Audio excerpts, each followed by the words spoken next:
अगर आपका resume constantly बहुत सारी जगह से रिजेक्ट हो रहा है तो इसका मतलब है कुछ ऐसी गलतियां हैं जो आप अपने रिज्यूमे को भेजते टाइम, रिज्यूमे बनाते टाइम कर रहे हो, और वही सारी चीजें हम इस वीडियो में डिस्कस करेंगे। रिज्यूमे रिजेक्ट होने का मतलब है कि आपका रिज्यूमे कंसिडर ही नहीं किया जा रहा है, या फिर मैं कहूँ कि उस जॉब की जो सिलेक्शन प्रोसेस है उसका जो पहला राउंड है उस पहले राउंड तक ही आपका रिज्यूमे नहीं पहुंच पा रहा है, यानी जो भी रिक्रूटर है वो उसको कंसिडर ही नहीं कर रहा है, इंटरव्यू के लिए ही कॉल नहीं आ रहा है। तो अगर आप भी चाहते हैं कि आपका रिज्यूमे एटलीस्ट रिजेक्ट तो ना हो, जॉब के लिए सिलेक्शन होना ना होना वो बहुत सारी चीजों पर डिपेंड करता है, लेकिन हमारा रिज्यूमे कंसिडर किया जाए तो इस वीडियो को बिल्कुल एंड तक देखिएगा।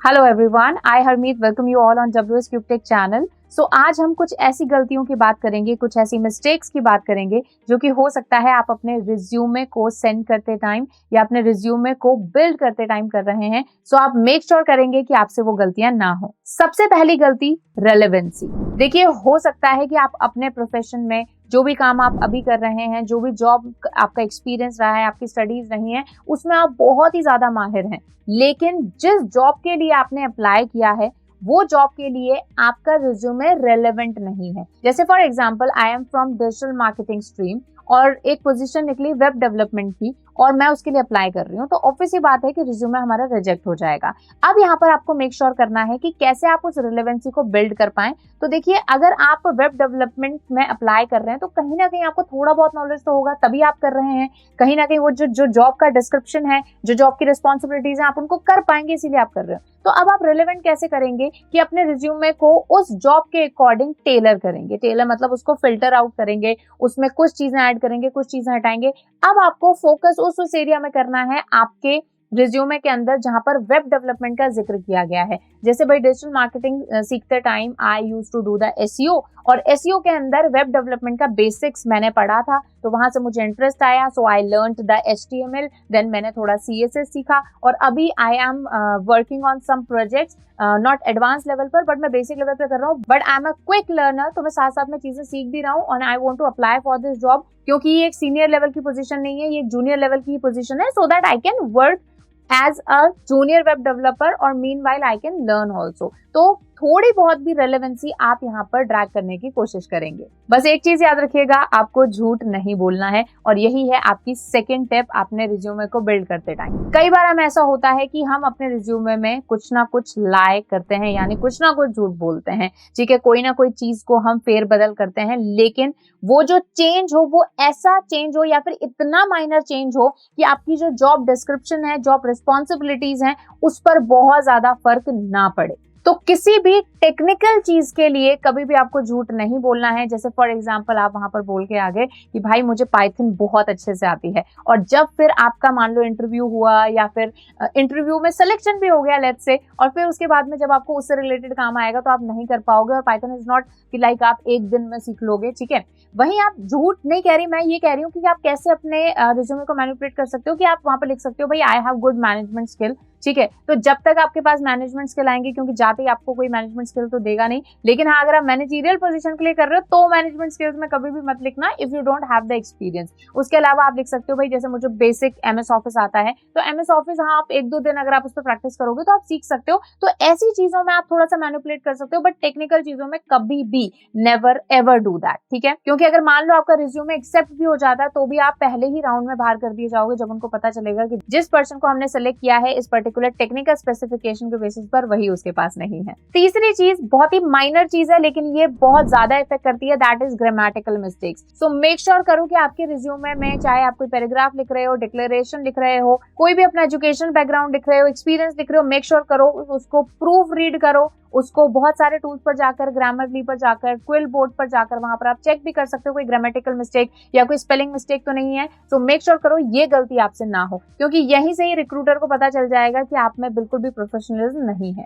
फोर्थ चीज जो आई थिंक हो सकता है आपके साथ भी हुआ हो, कि बहुत ही स्टूपिड से बहुत ही एब्सर्ड ईमेल एड्रेस। कई बार हम ऐसे लिख देते हैं कि हमारा जो ईमेल एड्रेस है वो हमारे नाम के साथ शुरू होना चाहिए, और बाद में आप 1-2 लेटर्स या फिर कोई कैरेक्टर्स या फिर कोई नंबर्स ऐड कर सकते हो, बट इस तरह से कि कूल डूड या फिर sweet angel something like that, ऐसा कभी भी ईमेल एड्रेस अपने रिज्यूमे में मेंशन मत करना। अगर मान लो आपका कोई ऐसा है भी email address, so make sure करो कि आप एक नया ईमेल एड्रेस बना लो जो कि थोड़ा प्रोफेशनल लगे। उसी के साथ में फिफ्थ टिप मेरी आपको यही रहेगी कि जब भी आप रिज्यूमे किसी जॉब के लिए अप्लाई करो, क्योंकि देखो अब हर दिन तो हम जॉब के लिए अप्लाई नहीं कर रहे हैं, 6 मंथ 7 मंथ जब भी हम अप्लाई कर रहे हैं, तो मेक श्योर करो कि अपने रिज्यूमे में जो डेट्स आपने डाली हैं उनको अपडेट कर लो। जैसे आप करंट जॉब पर जहां काम कर रहे हो वहां पर आपने लिख दिया मैंने 2015 में ज्वाइन किया और ऑन गोइंग, तो ऑन गोइंग में भी आप अपना जो नोटिस पीरियड है वो वहां पर लिख सकते हो कि भाई इतने टाइम का मेरा नोटिस पीरियड है,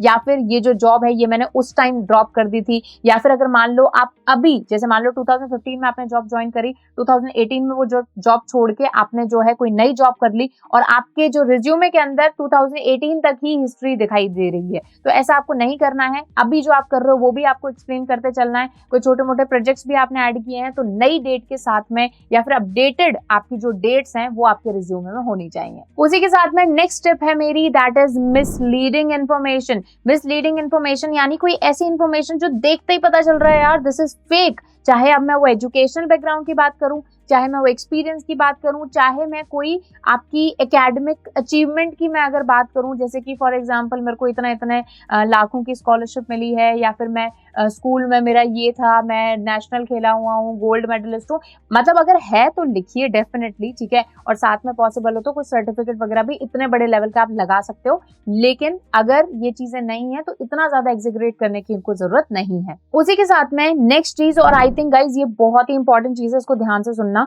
कई बार और स्पेशली जो बड़ी कंपनीज होती हैं उनके अंदर ये जो रिक्रूटमेंट सिस्टम होता है ना, इसका फर्स्ट स्टेप ऑटोमेटेड भी होता है, यानी वो आपके रिज्यूमे को ऑटोमेटेड पढ़ा जाता है, कंप्यूटर्स उसको पढ़ते हैं और वो आपके रिज्यूमे के अंदर जो कीवर्ड्स यूज किए गए हैं उनके बेसिस पर उसको फिल्टर आउट करते हैं। तो मेक श्योर करो कि जब भी आप अपना कोई रिज्यूमे किसी कंपनी के लिए भेजो, जिस जॉब के लिए आप भेज रहे हो उस जॉब से रिलेटेड कुछ कीवर्ड्स जरूर ऐड कर दो। अब कीवर्ड्स आप ऐड कर सकते हो अपने डिस्क्रिप्शन में, अपने डिक्लेरेशन में, अपने एजुकेशनल बैकग्राउंड में, अपने वर्क एक्सपीरियंस में, कहीं भी कुछ कीवर्ड्स डाल दो। जैसे अकाउंटेंट जॉब के लिए अगर आप अप्लाई कर रहे हो तो अकाउंटेंट, अकाउंटेंसी, चार्टर्ड अकाउंटेंट, इस तरह के वर्ड्स को जरूर ऐड करो और 2-3 बार तो जरूर ऐड करो, तो जिससे वो जो ऑटोमेशन प्रोसेस है उसमें आपका रिज्यूमे रिजेक्ट होने से बच जाए। नेक्स्ट चीज, एंड ये उन सभी लोगों के लिए है जिनका या तो गैप रहा है या फिर एजुकेशनल गैप रहा है। जैसे मान लो आपने 2012 में अपना ग्रेजुएशन खत्म किया और उसके बाद में 3 साल का गैप देके आप MBA के लिए गए, तो जो 3 इयर्स है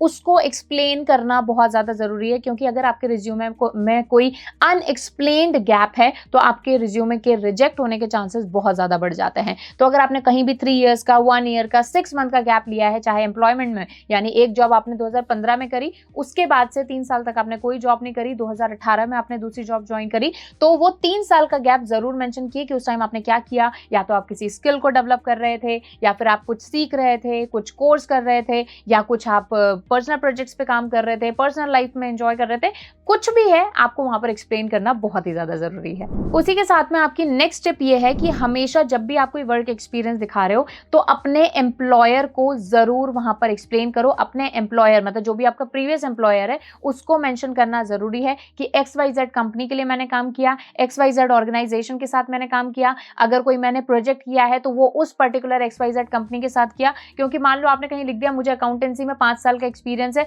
अगर सिर्फ यही आप लिख दोगे तो इससे काम नहीं बनेगा, आपको ये लिखना पड़ेगा वो 5 साल आपने किसके अंडर या किसके साथ काम किया है। तो हमेशा अपने एम्प्लॉयर को मेंशन करो, क्योंकि अगर ऐसा नहीं किया आपने तो ये मिसलीडिंग लगता है बहुत ज्यादा और आपका रिज्यूमे रिजेक्ट हो सकता है। उसी के साथ में कुछ और माइनर टिप्स मैं आपको देना चाहूंगी, जैसे कि कोई भी सिली फॉन्ट्स मत रखिए, जो फॉर्मल फॉन्ट्स होते हैं, एरियल बोल्ड या एरियल, इस तरीके के फॉन्ट रखिए। आप बहुत सारे जो हैं सर्च आउट भी कर सकते हैं कि कौन से प्रोफेशनल फॉन्ट्स होते हैं, तो कोई भी सिली फॉन्ट्स नहीं रखना है। एक्सेस आपको पर्सनल इंफॉर्मेशन अपने बारे में नहीं देनी है। क्रोनोलॉजी जो है, चाहे वो एजुकेशनल की बात करूं, चाहे मैं आपके वर्क एक्सपीरियंस की बात करूं, क्रोनोलॉजी प्रॉपर होनी चाहिए। जिस ईयर में आपने काम किया है वो चाहे असेंडिंग चाहे डिसेंडिंग ऑर्डर में प्रॉपर होना चाहिए। तो बस अब जाइए अमेजिंग रिज्यूमे क्रिएट कीजिए। इन सारी टिप्स को फॉलो करना बिल्कुल भी मत भूलना while creating your resume. So I wish you luck for your next interview. I hope जिस भी जॉब के लिए आप ड्रीम कर रहे हैं वो आपको मिल जाए। And yes, don't forget to subscribe WS Cube Tech channel. और इसी तरह की और भी वीडियोस आप देखना चाहते हैं तो हमें जल्दी से कमेंट सेक्शन में बताइए। तो मिलते हैं फिर नेक्स्ट वीडियो में, तब तक कीप लर्निंग।